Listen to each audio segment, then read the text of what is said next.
How to Master Emotional Control and Stop Caring What They Think, Carl Jung. You live in a world obsessed with external validation, teaching you that emotional control means suppression, putting on a brave face and conforming. But why do we equate emotional control with suppression? And how does this reliance on external validation keep you from true freedom? What if mastery lies not in control, but integration? This script explores Carl Jung's revolutionary path to emotional freedom through self-discovery and shadow work. We'll investigate why self-discovery is so vital for emotional freedom, confront the question of why we fear the parts of ourselves we don't understand, and uncover how confronting those fears ultimately leads to healing. Imagine waking up every day with a subtle weight pressing on your chest, not from exhaustion, not from fear, but from the constant need to be someone you're not. You smile when you're uncomfortable, you agree when you'd rather speak up, and the strangest part is you don't even notice it anymore.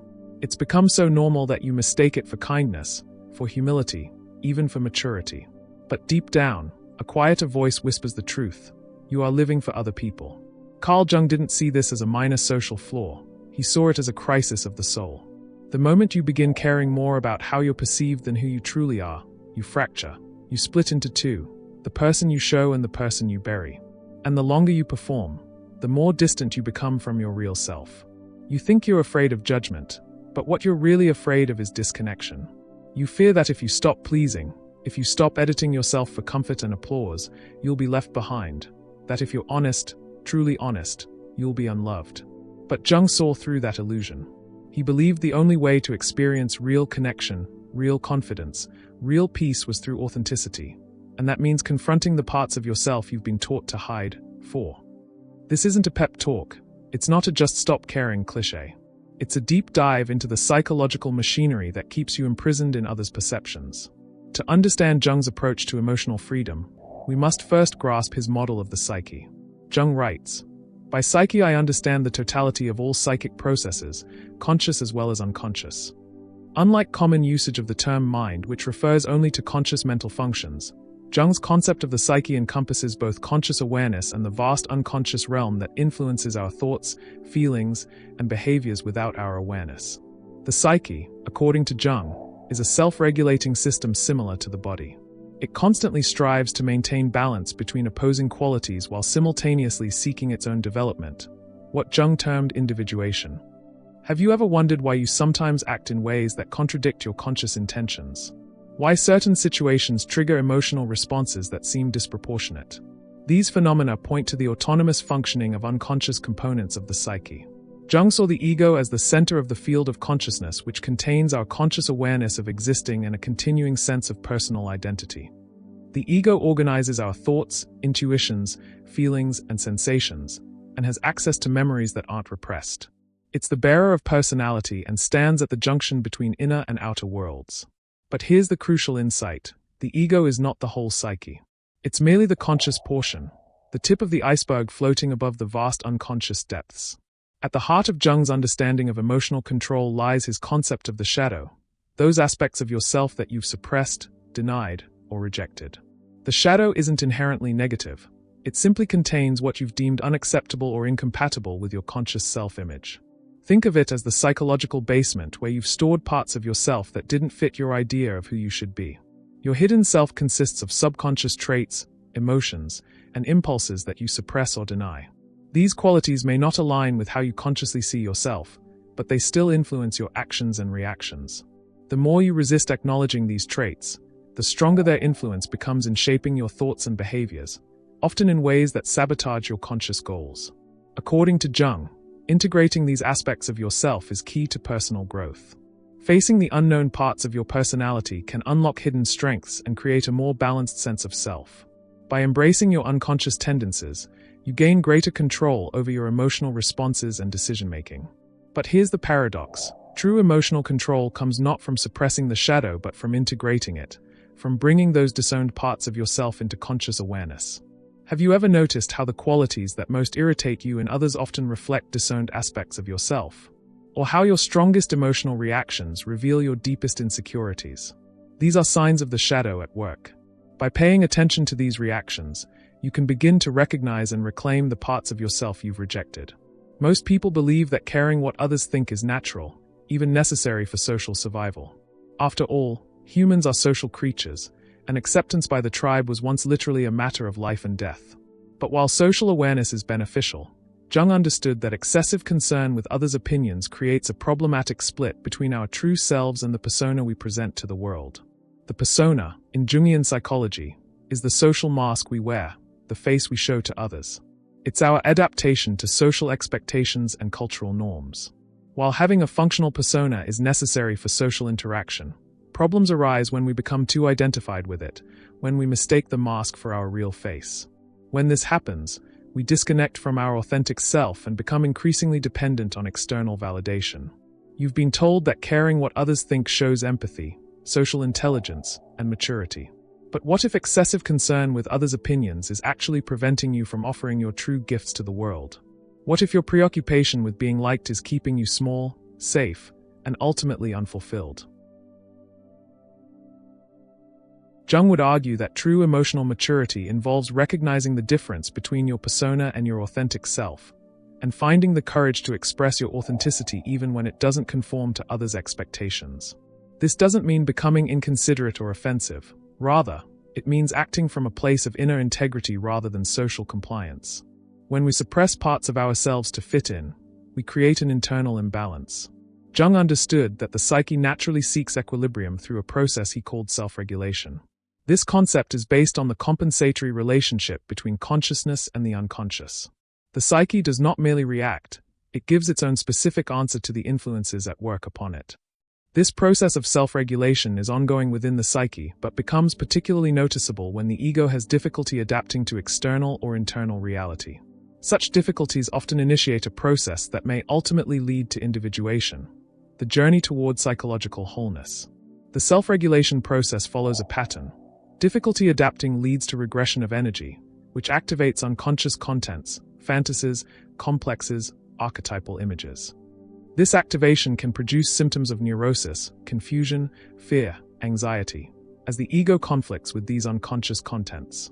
The tension between conscious and unconscious eventually activates what Jung called the transcendent function, which helps form new symbols and facilitates the transfer of energy between unconscious contents and consciousness. This process ultimately enables the assimilation of unconscious contents and furthers individuation. When you care too much about what others think, you're essentially prioritizing social adaptation over psychic self-regulation. You're suppressing the natural feedback mechanisms that would otherwise guide you toward greater wholeness and authenticity. Here's where we reach our first major revelation. What if caring what others think isn't just a social handicap but a profound spiritual obstacle? What if your preoccupation with external validation is actually preventing the most important psychological journey of your life, the journey toward individuation? Individuation, in Jungian psychology, is the process of integrating unconscious contents into consciousness, resulting in the development of the whole personality. It's about becoming who you truly are, not who you think you should be or who others want you to be.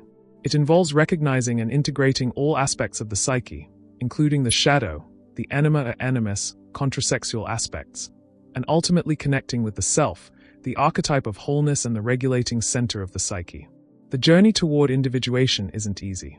It requires courage to face your shadow, humility to acknowledge your projections, and persistence to work through psychological resistance.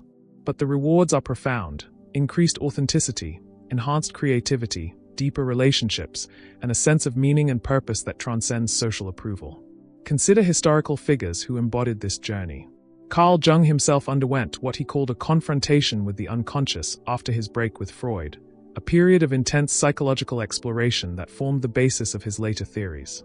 During this time, he deliberately engaged with his fantasies and dreams, recording them in his Red Book. Rather than dismissing these unconscious contents as meaningless, he treated them as valuable communications from parts of himself he had previously neglected. Another example is the Roman Emperor Marcus Aurelius, who practiced rigorous self-examination and sought to align his actions with his inner values rather than with public opinion. His meditations, never intended for publication, reveal his struggle to remain true to his principles despite the enormous social pressures of his position. Let's go deeper into Jung's understanding of the shadow. Jung's concept of the shadow explains how suppressed traits and emotions shape your behavior. Instead of avoiding these parts of yourself, integrating them can lead to self-awareness and personal transformation. 3. Jungian psychology suggests that embracing your unconscious self is essential for growth. The shadow isn't just a repository of negative qualities. It also contains positive potentials that were discouraged or devalued in your development.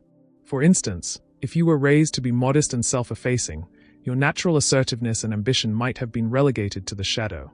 Or if your family valued rational thinking above all else, your emotional and intuitive capacities might have been suppressed. By exploring the shadow, you can turn weaknesses into strengths and become a more complete individual. Accepting these hidden parts allows you to tap into your true potential and cultivate a deeper understanding of yourself. This is the paradoxical gift of the shadow. What you once perceived as weaknesses or flaws can become sources of strength when consciously integrated. Think about it. The qualities you're most afraid to express, vulnerability, anger, desire, ambition, might be exactly what you need to become whole.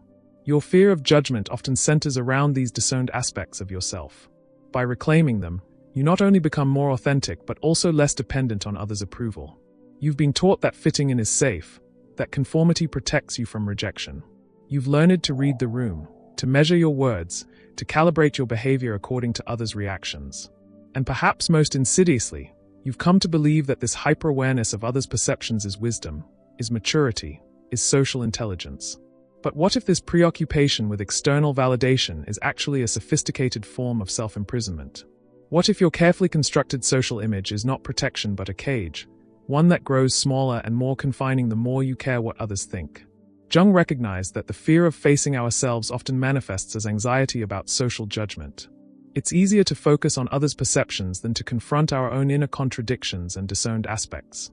But this strategy creates a psychological split that undermines emotional control and authentic self-expression. At its fundamental level, Jungian psychotherapy seeks to bring balance and union between the conscious and unconscious parts of the mind. Created in the first half of the 20th century, Jungian therapy is built on the idea that the unconscious is a source of wisdom and guidance that can help encourage psychological growth. One of its core tenets is that when one's authentic self is blocked, mental health issues can form and grow into depression, addiction, anxiety, and more. This then leads to destructive relationship patterns within one's life. By continuing to prioritize others' perceptions over your inner truth, you perpetuate this blockage and the psychological symptoms it produces. Now we arrive at our second major revelation. What if the solution to caring too much about others' opinions isn't to care less, but to care more deeply about something else, namely, the process of becoming whole? What if your liberation from social approval comes not through indifference but through commitment to a more meaningful psychological journey? Jung's concept of the transcendent function offers guidance here. The transcendent function is the psyche's way of uniting opposites.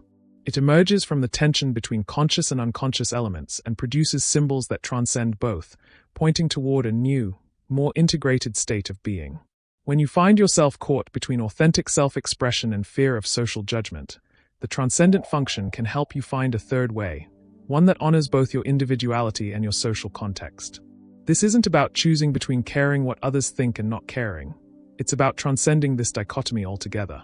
The transcendent function operates through symbols, dreams, creative expression, and meaningful coincidences, what Jung called synchronicities. These phenomena provide bridges between conscious awareness and unconscious content, facilitating the integration process. By paying attention to these symbolic communications, you can navigate the individuation journey with greater awareness and intention. Jung believed that consciousness and the unconscious seldom agree as to their contents and tendencies. The self-regulating activities of the psyche, manifest in dreams, fantasies, and synchronistic experiences, attempt to correct any significant imbalance, too.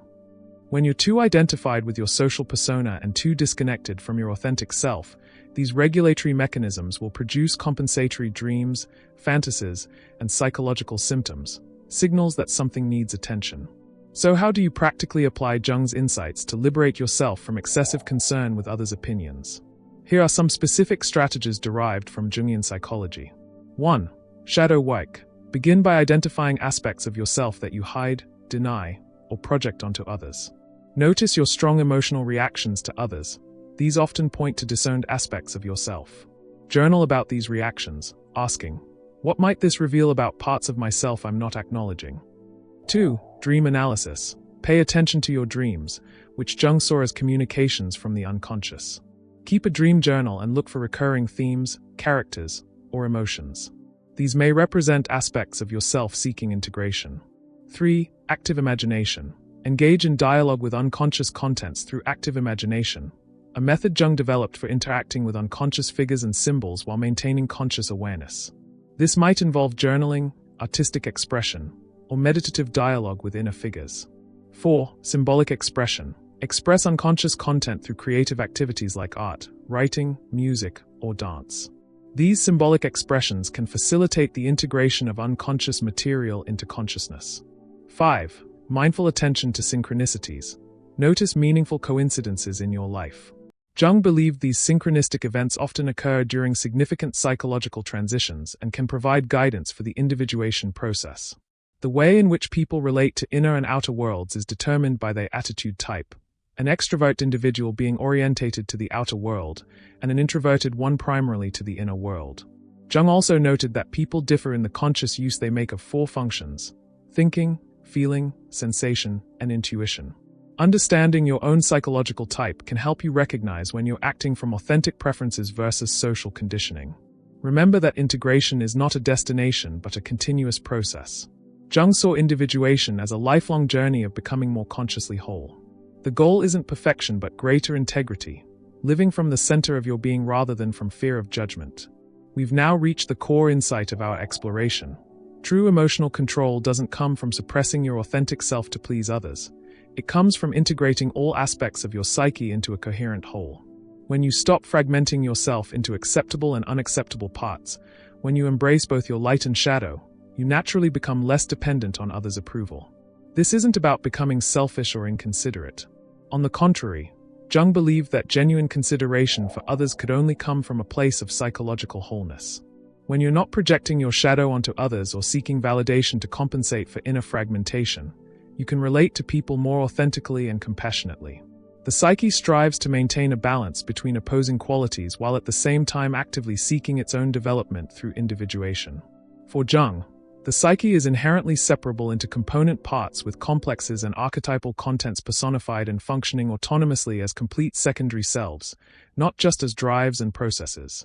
Understanding this complex internal structure can help you navigate your psychological landscape with greater awareness and intentionality.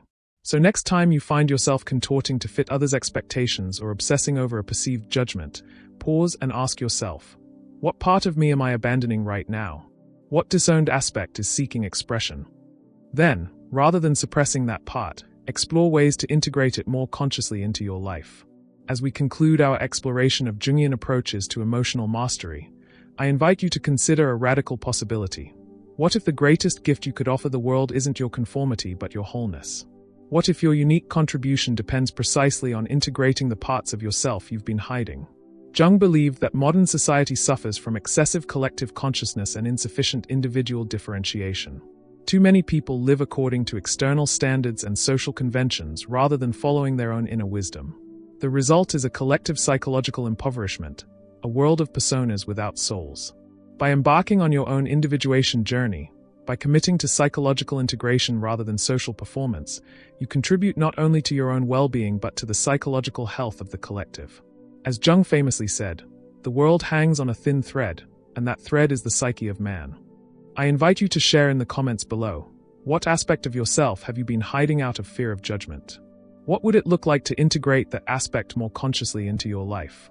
How might embracing your whole self, shadow included, change your relationship with others' opinions? Remember, the goal isn't to stop caring what others think overnight. That's neither possible nor desirable.